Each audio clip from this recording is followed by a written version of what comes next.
Assalamualaikum warahmatullahi wabarakatuh.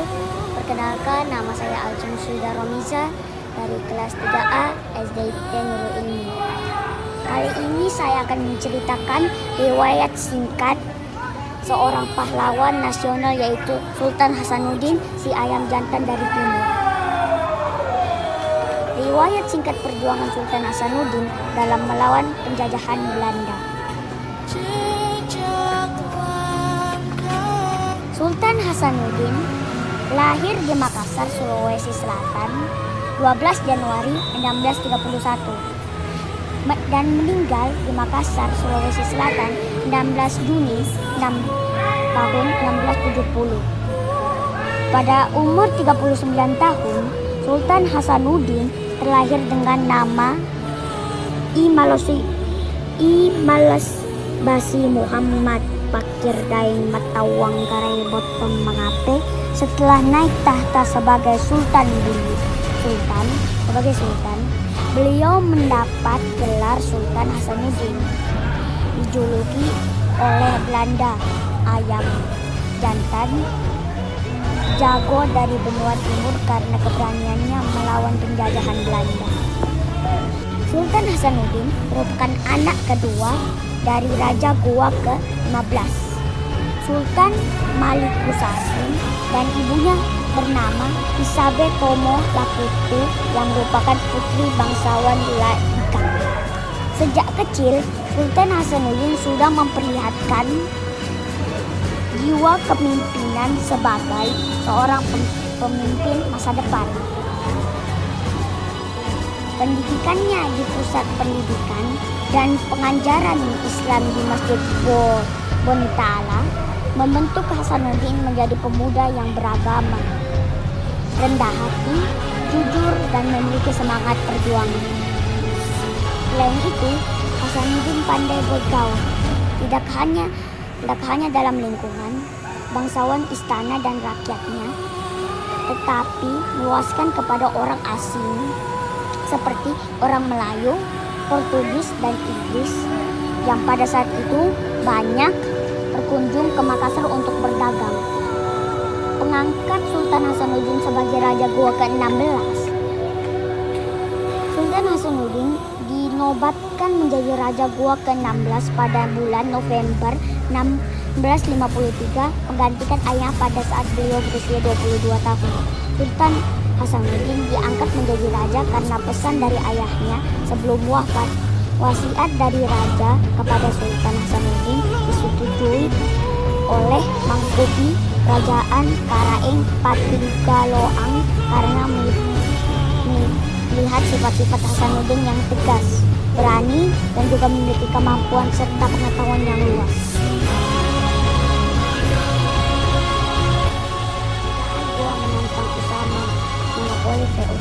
Sultan Hasanuddin melanjutkan perjuangan ayahandanya melawan VOC yang menjalankan monopoli perdagangannya di Indonesia bagian timur.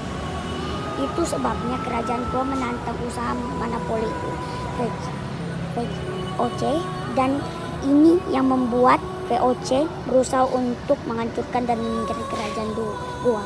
Kerajaan Goa pada saat itu merupakan kerajaan terbesar yang menguasai jalur perdagangan.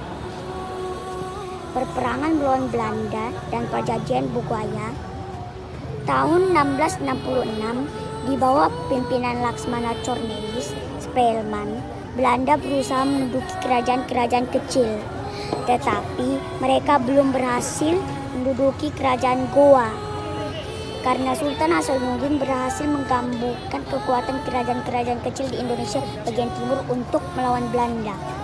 Pertempuran terus berlangsung, begitu pula selain diadakan berbagi perjanjian perdamaian dan gencatan senjata, namun selalu dilanggar oleh VOC dan merugikan kerajaan Goa. Pada saat perperangan, Belanda terus menambah kekuatan pasukannya hingga pada akhirnya Goa terjejak dan semakin lemah.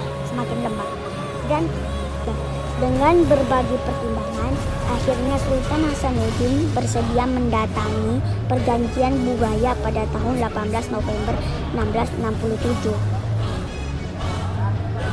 Goa akhirnya pada tanggal 12 April 1668 perang kembali pecah. Sultan Hasanuddin memberikan perlawanan sengit, bantuan tentara dari luar menambahkan kekuatan pasukan Belanda hingga akhirnya berhasil.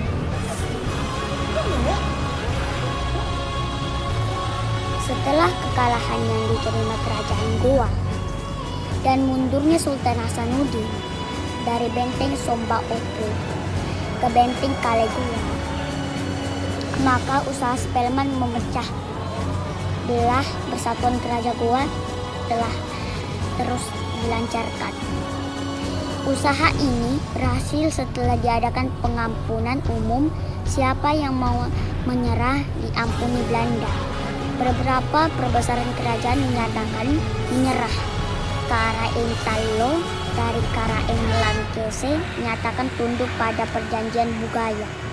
Sultan Hasanuddin bersumpah tidak akan sudi bekerja sama dengan penjajahan Belanda. Pada tanggal 29 Juni 1669, Sultan Hasanuddin meletakkan jabatan sebagai Raja Goa ke-16 setelah selama 16 tahun berperang melawan penjajahan dan berusaha mempersatukan kerajaan Nusantara.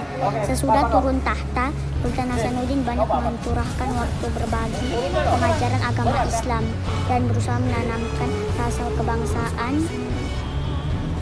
dan persatuan.